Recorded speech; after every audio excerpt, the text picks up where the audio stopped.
If anything kills over 10 million people in the next few decades, it's most likely to be a highly infectious virus.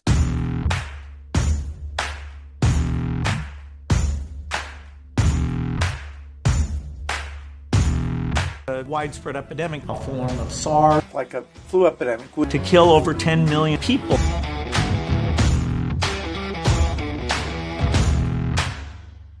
The greatest risk of global catastrophe doesn't look like this. Instead, it looks like this. I rate the chance of a widespread epidemic in my lifetime is well over 50%. A more difficult pathogen could come along, a form of flu, a form of SARS, or some type of virus that we haven't seen before, where people feel well enough while they're infectious that they get on a plane or they go to a market.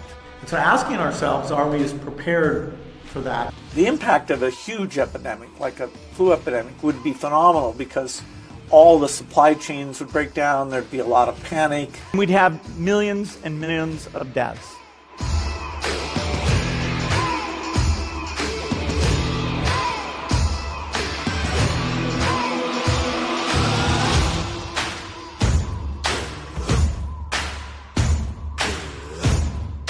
One of the lessons of Ebola should be to ask ourselves, are we as ready for that as we should be? A good comparison is that we prepare ourselves for war. We have planes and training, and some of those same kinds of preparations of having lists of volunteers and knowing that people are trained and really practicing for something very challenging. That's probably one of the lessons out of this Ebola epidemic.